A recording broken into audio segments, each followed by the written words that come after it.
Bonjour à tous.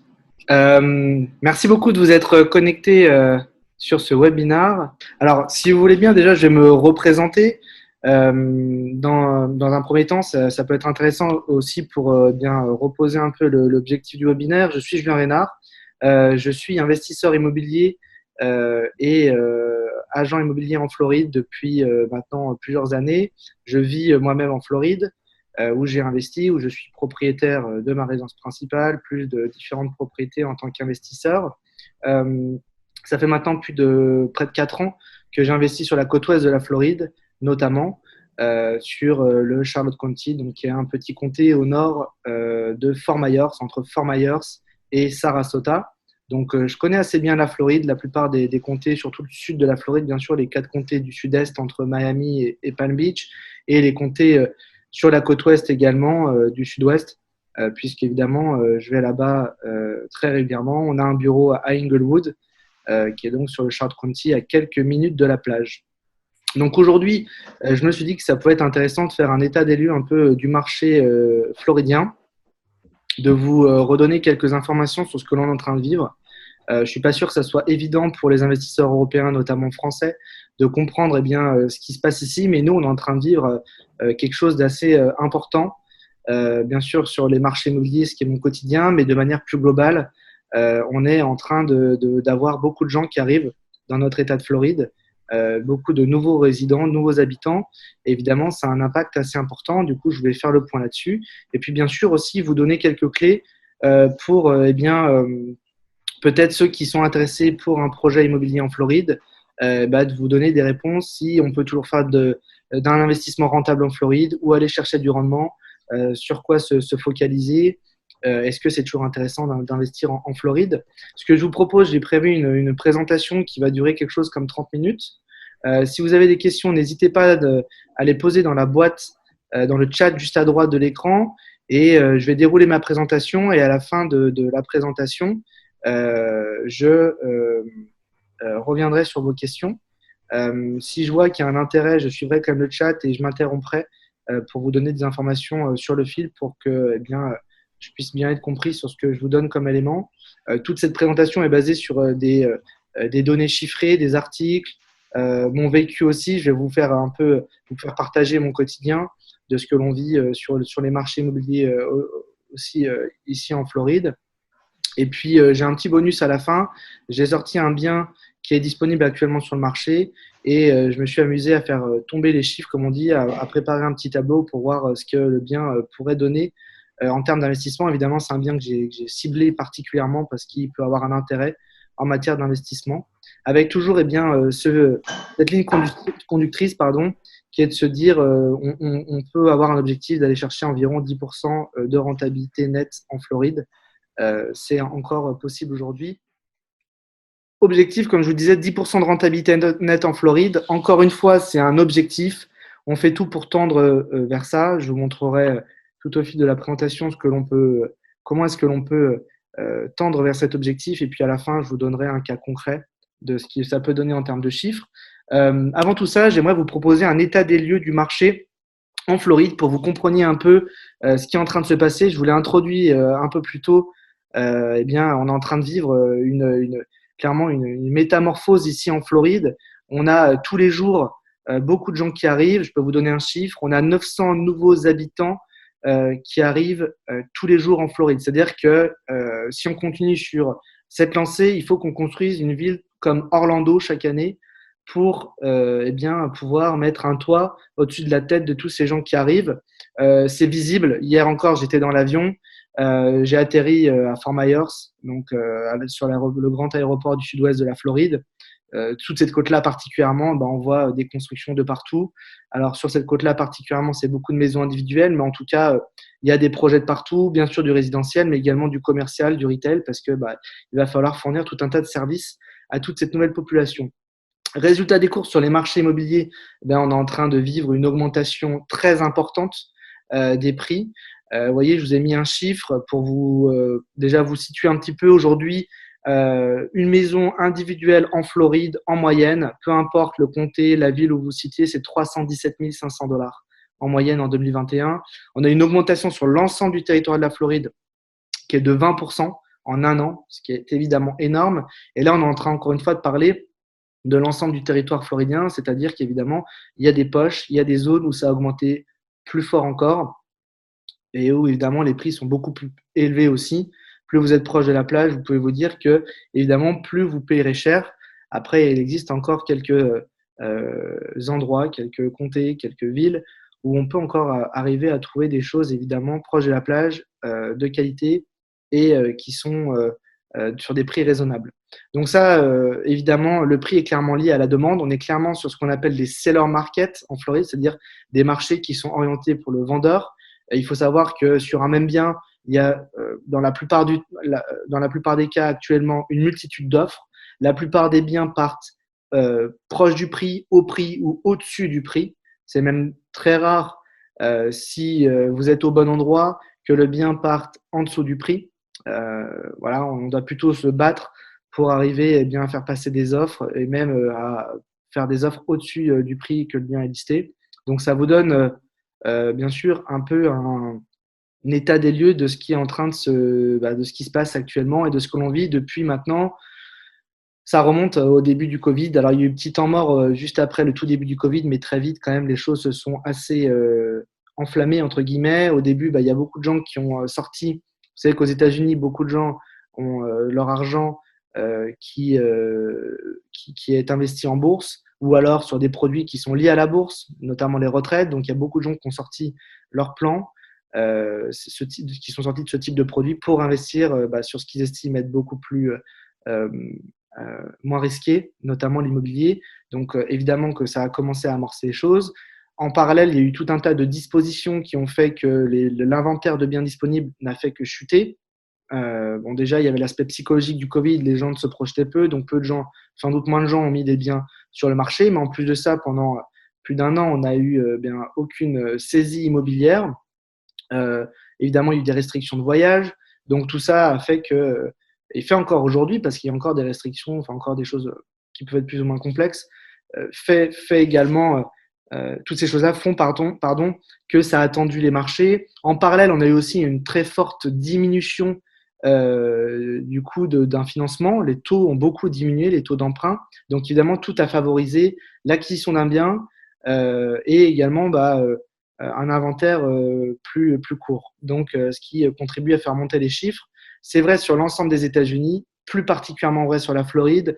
La différence, à mon sens, c'est qu'en Floride, on a des fondamentaux qui sont des vrais fondamentaux, puisqu'il faut tout simplement, c'est un besoin de loger les gens, et donc il faut tout simplement produire pour assouvir ce besoin, pour donner aux gens ce dont ils ont besoin, à savoir un logement.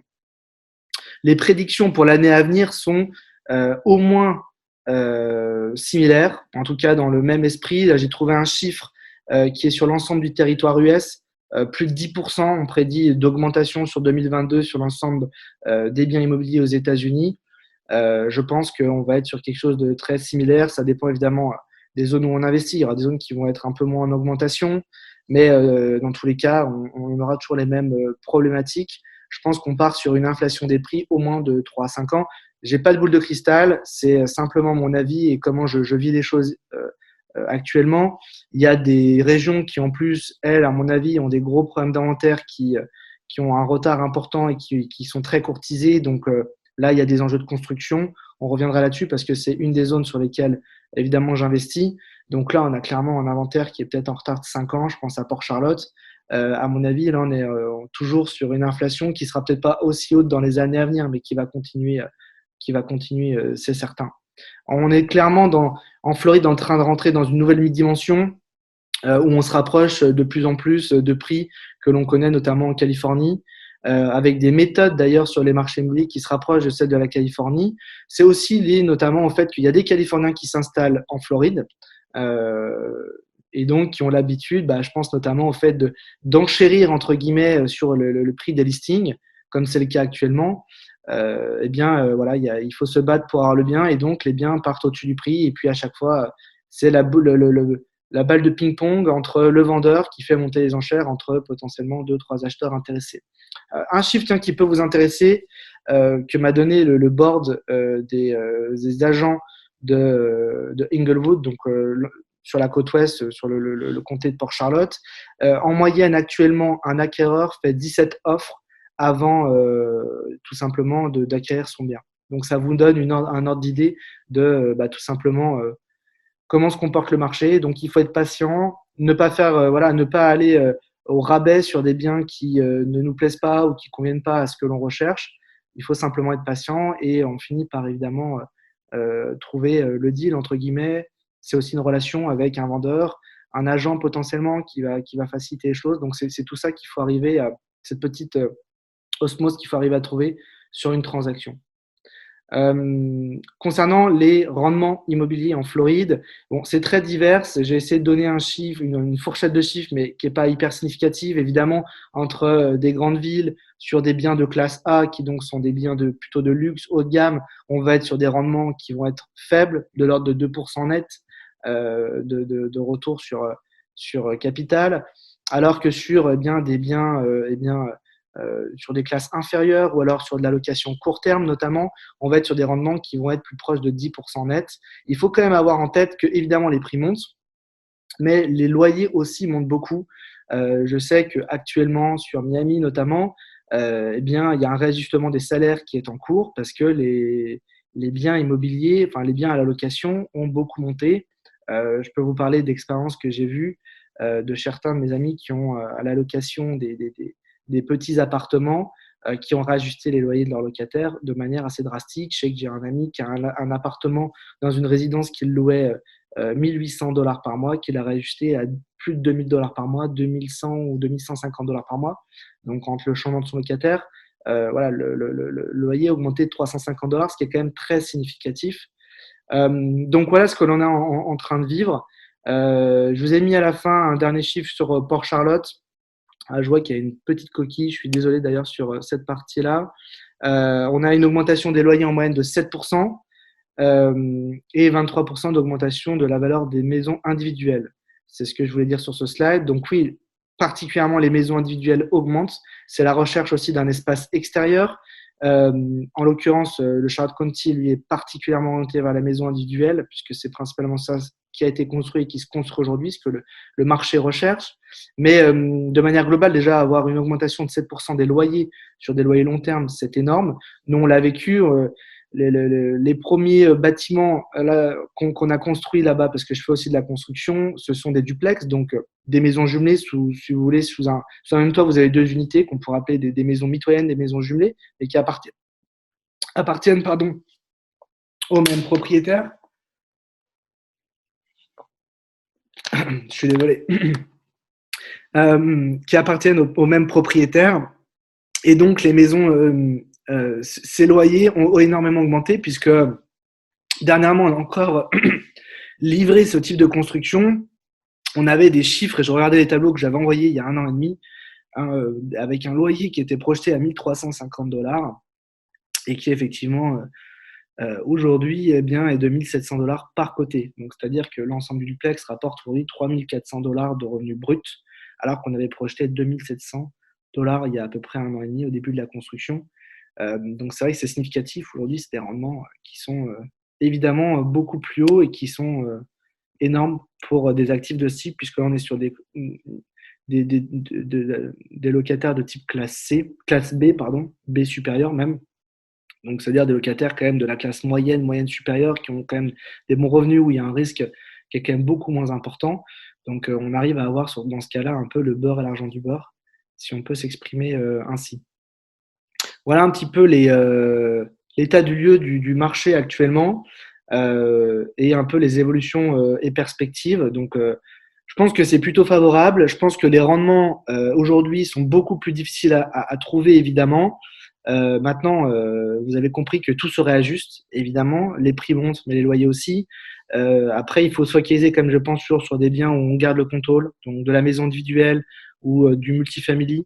Là, c'est intéressant. Le condo, il faut voir sous quels aspects on peut le travailler. Ça peut être intéressant d'avoir des condos dans certains cas pour faire de la location court terme, en fonction de l'emplacement. Mais de manière plus globale, j'irais plutôt sur de la maison individuelle. C'est aussi ce que les gens recherchent. Mais ce qu'ils recherchent aussi, si demain vous voulez revendre, puisque vous êtes sur un marché, vous avez compris, qui s'apprécie beaucoup. Donc, on peut très bien envisager de faire un investissement pendant quelques années et de revendre son bien avec une belle plus-value, c'est complètement envisageable. Eh bien, évidemment, la maison individuelle, je pense que ça reste aujourd'hui l'actif qu'il faut privilégier, à mon sens. Je voulais faire également un point, du coup, sur deux aspects qui me paraissent très importants. Évidemment, dans le cadre d'un investissement immobilier en Floride, il faut évidemment parler du financement. Je pense qu'il y a beaucoup de personnes qui n'ont pas connaissance des possibilités, même pour, si vous êtes étranger, en matière d'obtention d'un financement, et également l'intérêt, bien sûr, de l'effet de levier. Et puis en parallèle, je vous ai refait un petit focus sur la fiscalité, quelques points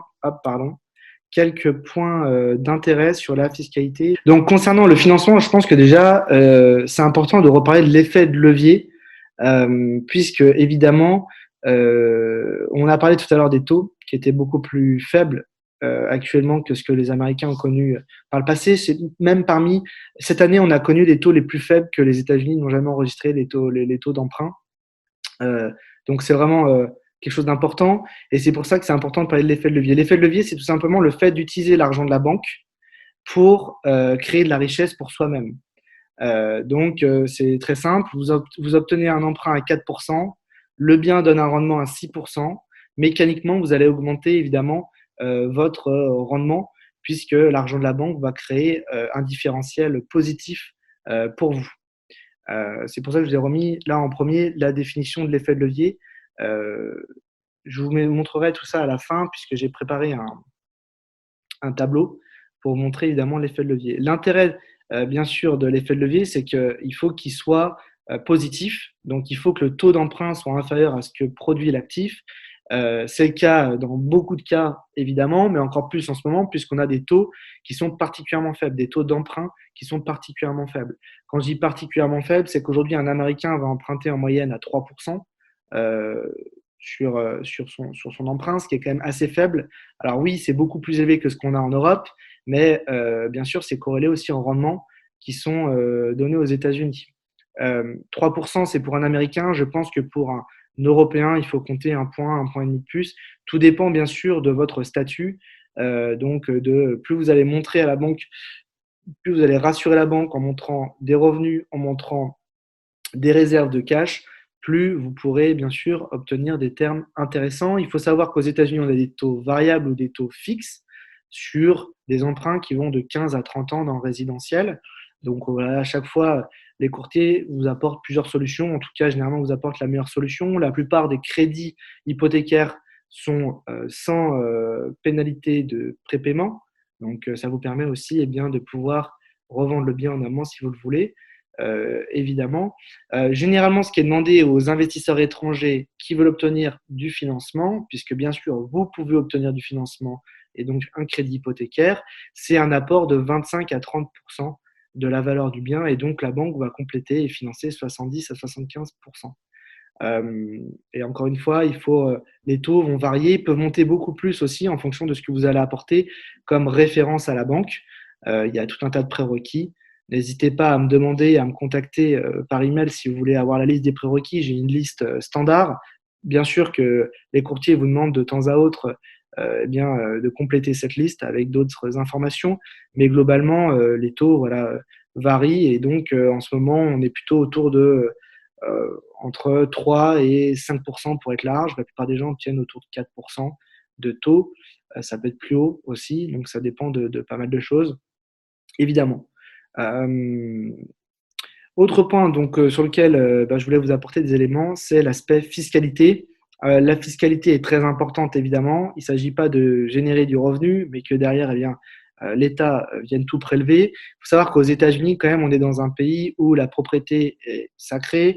C'est un pilier du modèle américain et vous avez de nombreuses dispositions fiscales, incitives, comme on dit, pour favoriser l'investissement. La première chose, c'est qu'il faut savoir qu'un bien résidentiel peut être amorti sur 27 ans et demi, est amorti sur 27 ans et demi comptablement.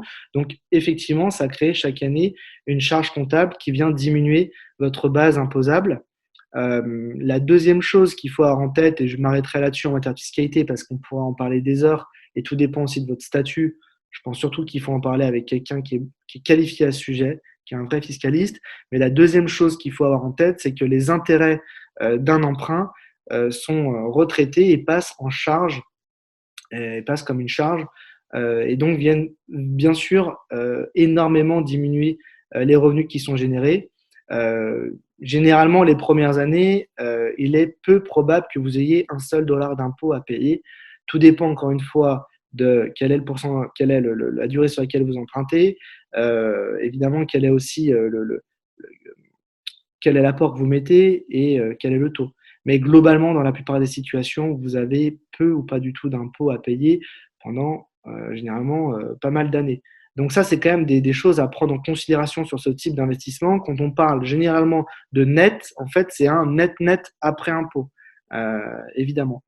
Euh, donc voilà, ça c'était deux choses, je pense, qui me semblent importantes et qui permettent à la fois de comprendre l'effet de levier et d'optimiser les revenus que l'on génère grâce à l'immobilier. Je vous propose de revenir du coup à la présentation et j'enchaîne du coup sur plus précisément ce que l'on fait nous en Floride et notamment pour aller chercher du rendement. Aujourd'hui, on est quand même très spécialisé donc sur le Charlotte County. Je vais vous remontrer, hop, juste vous remontrer où ça se situe le Charlotte County. Là, je vous ai épinglé. Euh, j'ai juste mis une petite épingle sur notre bureau à Inglewood. Voilà. Je vais juste vous remontrer où on se situe sur la carte. Donc, on est sur la côte ouest.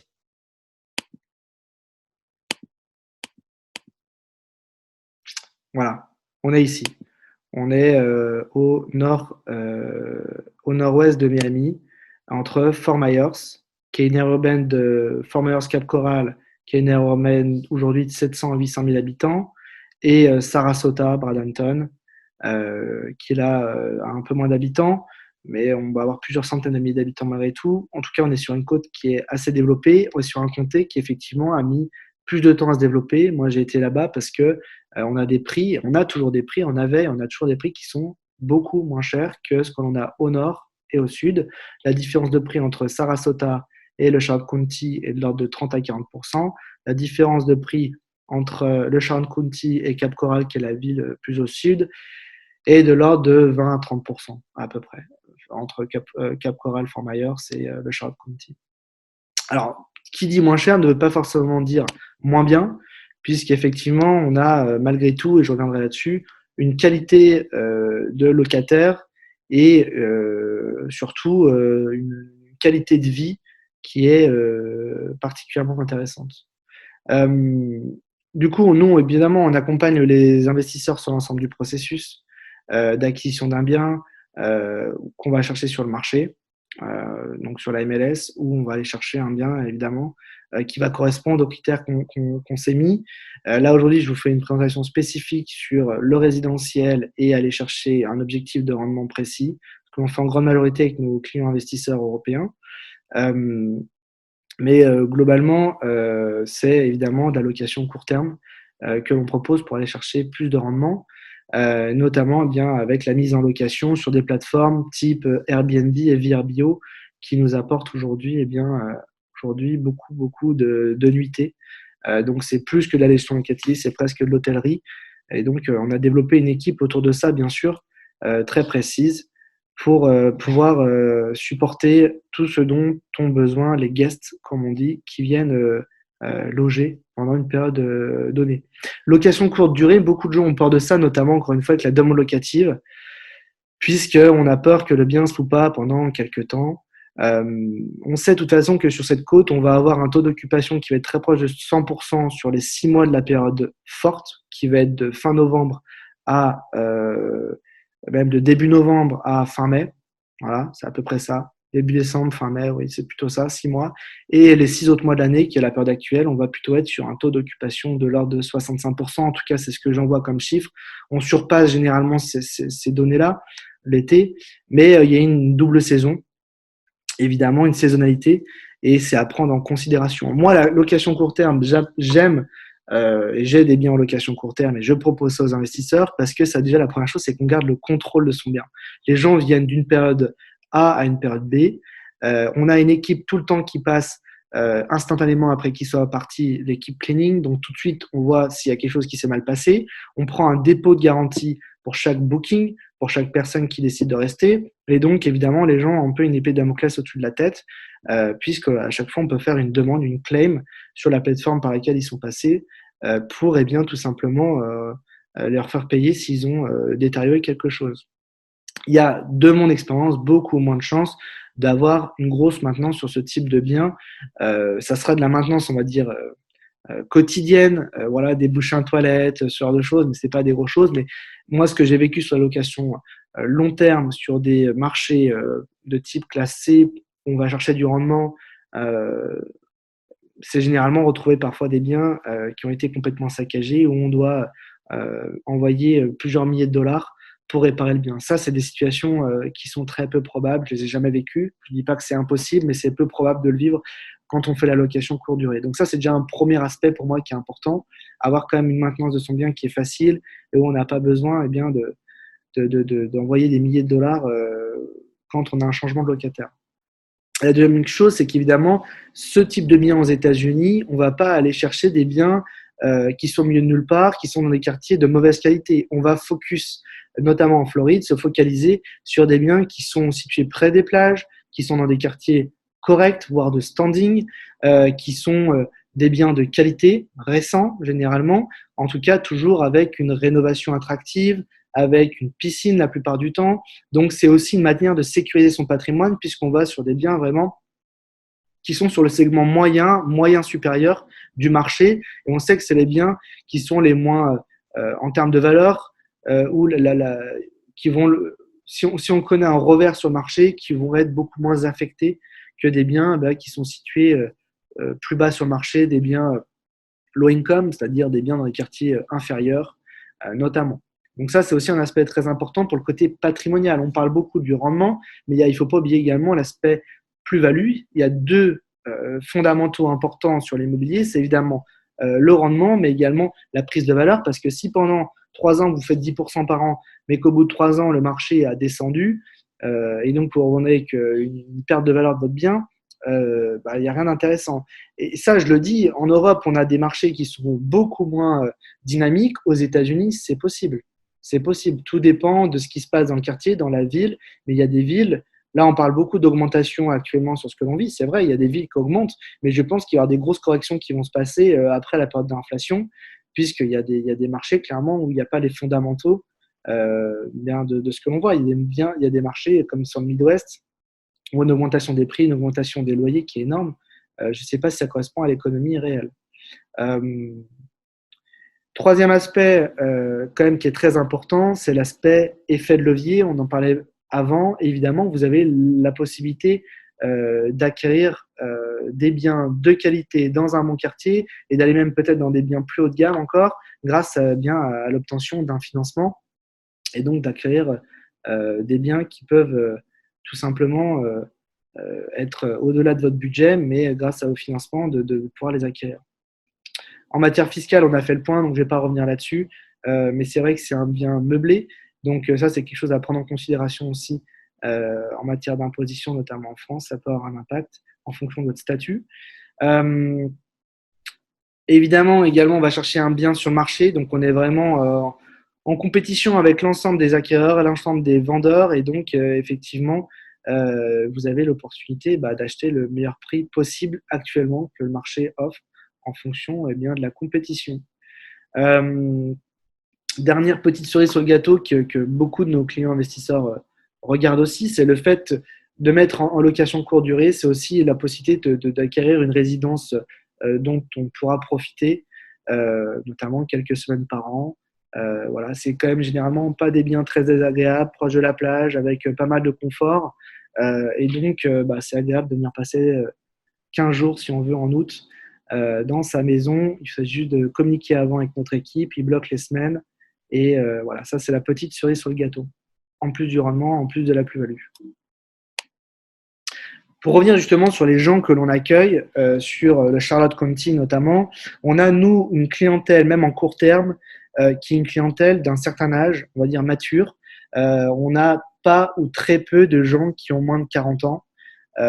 puisqu'on est là-bas sur la recherche plutôt bien d'un environnement proche de la nature. On est sur un comté qui est aujourd'hui peu développé ou pas autant développé que d'autres comtés, et surtout aussi sur la recherche eh bien oui, de la nature, puisque le comté accorde beaucoup d'importance à cet aspect de préservation. Donc, on a des gens qui viennent chercher le calme et le confort, tout simplement. On a une grosse partie de la clientèle sont des gens qui sont à la retraite ou en pré-retraite. Donc ça, c'est quand même une clientèle rêvée, puisqu'on a des gens bon, qui ont un certain niveau d'éducation, d'expérience, voilà, qui sont en plus des gens qui ont de l'argent, donc qui louent beaucoup. Ça, c'est une clientèle qu'on retrouve beaucoup l'hiver. Je vous disais, la période forte, de décembre à fin avril. On a des gens qui vont rester, ça nous arrive d'avoir des stays pour 2-3 mois, hein. Et les gens payent le prix fort parce que il n'y a pas assez de biens disponibles. Donc ça, c'est une grosse partie de la clientèle de l'hiver notamment. L'été, on va plus avoir donc la période actuelle qui est la saison basse, là des séjours un peu plus courts, plutôt autour d'une semaine, et on va avoir des gens qui vont être plus jeunes, famille notamment, ou groupe d'amis. Après, évidemment, tout est limité par maison et il ne s'agit pas que ça soit une maison pour faire la fête, et c'est pas trop ce qui se passe. Mais en tout cas, on a des gens un peu plus jeunes en famille généralement. Un autre aspect important, je vous parlais des marchés qui se développent. Nous, on a aussi une grosse partie de gens qui restent dans nos maisons un certain temps et parfois assez longtemps, qui sont des nouveaux arrivants, qui sont en train de se faire construire une maison, ou qui sont en train de rechercher une maison, et qui tout simplement n'ont pas trouvé le bien ou sont en train de se faire construire le bien qui n'est pas encore livré, disponible, et donc ils doivent faire une période de tampon et chercher une maison le temps de se faire, de pouvoir trouver leur toit. Ça, c'est de plus en plus récurrent et c'est quelque chose à vraiment prendre en considération.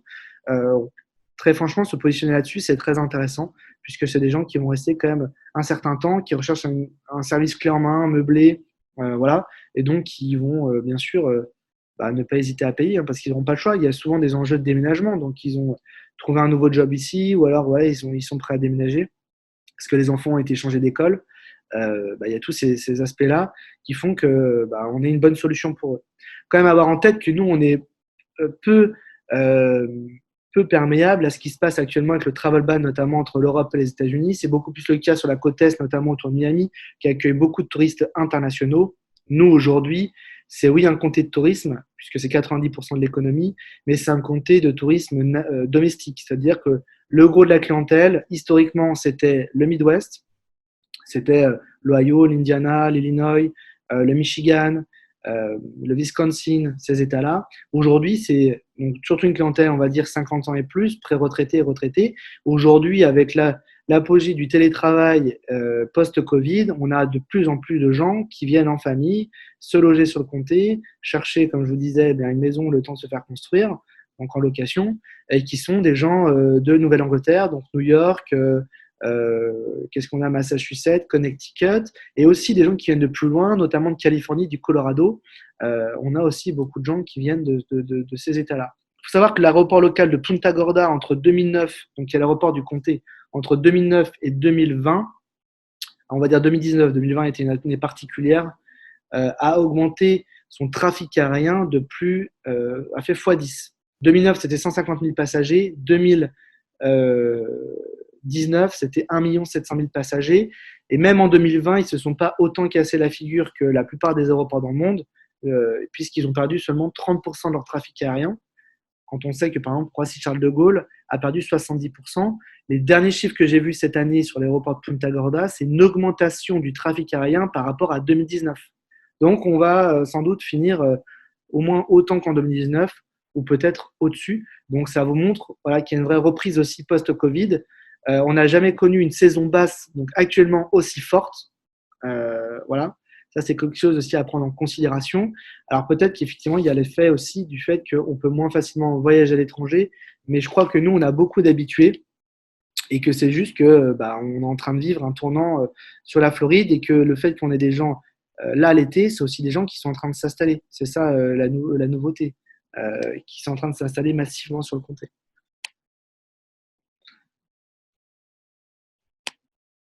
Alors, juste pour vous redonner quelques Des informations sur comment est-ce que l'on fait pour un taux d'occupation élevé sur la location court terme. La première chose, évidemment, c'est mettre les moyens, notamment en matière de marketing. On a un photographe professionnel qui passe une fois que les maisons eh bien, ont été meublées et qui fait un shooting professionnel qui fait que ça donne envie de choisir cette maison sur les plateformes comme Airbnb ou Vrbo. La deuxième chose, c'est qu'on a une stratégie prix qui est assez poussée puisque, en fait, évidemment, on fait ce qu'on appelle du yield management, comme ce que font les compagnies aériennes. On travaille nos prix en fonction de nos disponibilités. Pardon. Et donc, évidemment, on fait en sorte de remplir au maximum nos habitations. Et puis, bien sûr, ce qui est important aussi, c'est de donner la satisfaction aux clients pour qu'ils donnent notamment des reviews, que ça vous mette en avant sur les différentes plateformes. Et ça, c'est quelque chose aussi sur lequel on est assez bon. On fait en sorte de donner un avis positif sur la personne, bien sûr, si ça s'est bien passé, pour qu'en retour, elle nous donne un avis positif sur la maison. Tout ça fait qu'évidemment, ça nous fait monter en matière d'algorithme sur bien le référencement sur les différentes plateformes. J'en profite justement pour vous montrer un exemple, hop, je reviens, sur un des biens qu'on a actuellement en listing, un exemple d'un des biens que l'on gère tout simplement, qui est juste ici. Voilà, je me connecte sur Airbnb. Vous voyez, un des biens. Alors, bon, la déco, et on n'aime pas. Cette maison a été acquise. Ça a été un dossier un peu spécifique avec les meubles, mais ça vous permet déjà de voir à peu près quel type de bien on cible. Donc, c'est une maison qui fait 3 chambres, 2 salles de bain, environ 150 mètres carrés. Et donc, vous avez tout le nécessaire. Ça, c'est des photos, vous voyez, qui ont été faites par la photographe professionnelle, que l'on fait venir pour tout.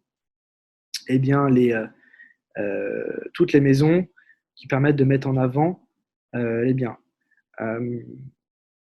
Et croyez-le ou non, mais cette maison sort énormément des standards, on va dire, du marché, notamment grâce à ses photos. Et donc, on a sur cette maison beaucoup de nuitées d'avance. Je ne sais pas si on n'a pas 400 nuitées d'avance sur cette maison qui est bookée constamment, même en cette période. Bon, là, on a peut-être un petit peu moins de booking. Je crois qu'on a une semaine sans rien en août. Et après, c'est beaucoup de last minute aussi l'été. Mais en tout cas, ça vous permet déjà de voir à peu près ce qu'il en est. Bien sûr, on travaille le descriptif aussi de la maison qui est très important. Il faut que les gens se projettent. Voilà. Et puis pour l'aspect prix, ça dépend évidemment de à quel moment on se situe, quelle date on cherche, évidemment. Tout ça, c'est très important, bien sûr. Je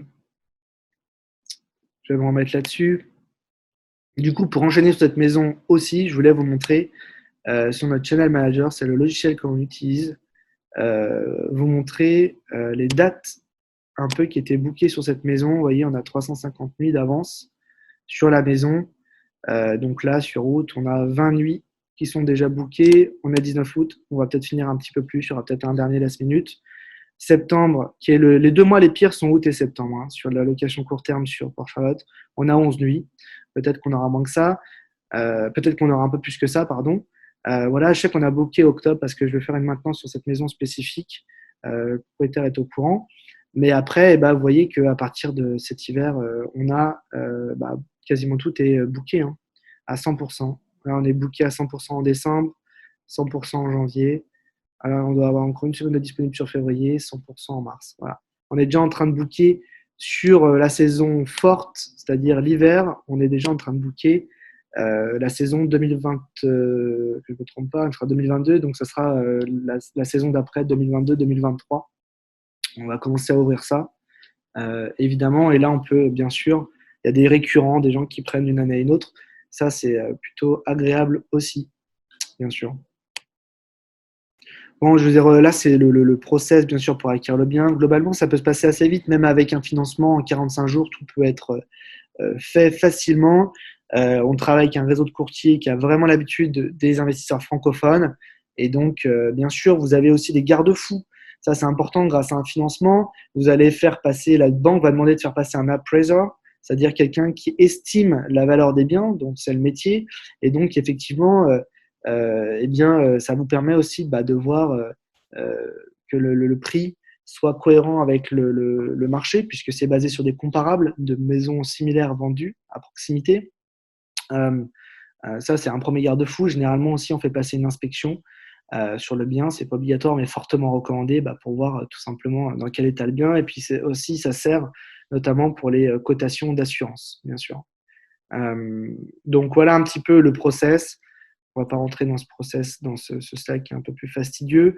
Nous, bien sûr, on fait un retour mensuel avec un statement, donc un relevé revenu moins charge tous les mois à tous les investisseurs. Ils ont accès à un board de suivi, un suivi constant sur le bien. Et puis, s'il y a des besoins de maintenance ou autres qui ne sont pas des urgences, on communique avec l'investisseur en amont. Si c'est des urgences, évidemment, on n'a pas le choix que de faire passer une personne. Voilà, si un toit a été bouché ou ce genre de choses, bien sûr, on fait passer, on avertit dès qu'on peut le plus vite possible l'investisseur pour qu'il ne soit pas surpris. Mais on s'occupe de tout de manière clairement. On a une équipe nettoyage, cleaning qui est très importante, avec qui on a une relation constante évidemment. On a une équipe pour l'entretien extérieur des pelouses. On a une équipe également pour les entretiens de piscine, bien sûr. Voilà, et puis on s'occupe de tout un tas de petites choses qu'on voit, on pense pas quand on investit dans un bien, mais les transferts des contrats d'eau, d'électricité, la mise en place d'un contrat d'internet, on meuble les biens, on s'occupe également de la gestion des poubelles, parce que croyez-moi que les guests, c'est pas quelque chose dont ils se préoccupent. Il y a une collecte de poubelles qui est tous les mardis matins, donc on a quelqu'un qui sort les poubelles des maisons le lundi soir et qui les re-rentre le mardi après que les poubelles soient passées. Donc voilà, on a aussi tout le temps une relation. Cet aspect-là aussi sur les poubelles est important parce que à chaque fois on a quelqu'un qui vient, qui voit comment ça se passe et on est tout le temps alerté s'il y a quelque chose qui se passe mal. Et donc ça c'est important bien sûr, et on communique bien sûr aussi avec l'investisseur pour bien sûr lui donner toutes les informations. Maintenant, ça reste quand même un service clé en main. C'est clairement l'idée de ce type d'investissement, c'est de pouvoir permettre à des clients investisseurs étrangers, européens, français notamment, puisque c'est une grosse partie de notre clientèle, de générer du rendement de manière plutôt passive, en tout cas avec le moins d'actions possible. Il y a toujours des choses que vous aurez besoin de faire, parce que d'un point de vue légal, on ne pourra pas le faire, mais on sera toujours en support pour vous accompagner. N'hésitez pas si vous avez d'autres questions. N'hésitez pas également, bien sûr, à nous contacter. On va vous faire un email suite à la présentation pour vous donner bien sûr toutes les informations que vous avez vues. Et puis sinon, vous pouvez directement nous faire un email contact@investir.us. Et puis, je reprendrai contact avec vous si vous voulez aller plus loin dans cette démarche, avoir plus d'infos, qu'on en rediscute. C'était une présentation assez globale. J'ai pas eu le temps de parler, bien sûr, des fondamentaux économiques de la zone. On a parlé rapidement de l'aspect de l'aéroport qui augmente énormément. Mais bien sûr qu'un investissement, avant tout, ça doit se baser sur des fondamentaux économiques. Là, j'essaie de vous donner des éléments sur le fait que les gens arrivent en Floride et aménagent, vous avez compris. Mais au-delà de ça, le Charlotte County, c'est oui, un comté de tourisme qui recueille de plus en plus de gens qui vont travailler à distance. C'est ça la réalité des choses, notamment parce que c'est beaucoup plus abordable. Un dernier aspect quand même, cette maison à 400 000 $ à 15 minutes des plages, euh, si elle devait se trouver sur la côte est de la Floride, à Fort Lauderdale ou à Miami, à 15 minutes des plages, je peux vous dire que ce type de bien aujourd'hui sur ce marché-là, je ne suis pas un spécialiste, mais j'imagine que j'ai quand même une idée, ça se vendra au moins 1 million de dollars, voire 1,5 million. Donc on est sur un marché qui est beaucoup plus abordable. C'est pour ça aussi qu'on vit aujourd'hui des vases communicants entre le sud-est de la Floride et le sud-ouest. Il y a des gens qui aujourd'hui partent aussi sur la côte ouest, qui sont en changement parce qu'ils ont une possibilité de travailler à distance et de faire un seul déplacement par semaine et donc une journée par mois ou par semaine sur leur travail, leur lieu de travail qui est sur Miami par exemple. Et puis il faut savoir aussi que l'économie, c'est pas seulement les résidents qui arrivent. On parlait tout à l'heure de Farmers Cap Coral, qui est une très grande aire urbaine. On a une économie qui est très diversifiée, dans le service notamment, et qui ne fait que se développer. On a beaucoup de nouvelles entreprises qui arrivent. Voilà.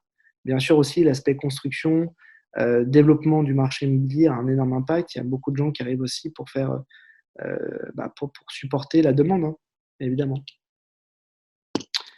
Voilà. Merci beaucoup de m'avoir écouté. Si vous avez bien sûr des questions, n'hésitez pas par email, contact@investir.us. Pour ceux qui ont mon adresse en direct, vous pouvez me contacter aussi, mais autrement, cette adresse, c'est parfait. Je vous répondrai. Merci encore d'avoir pris le temps de m'avoir écouté. Et puis, je vous dis à bientôt. Bonne fin de journée. Bye bye. Merci à tous d'être venus.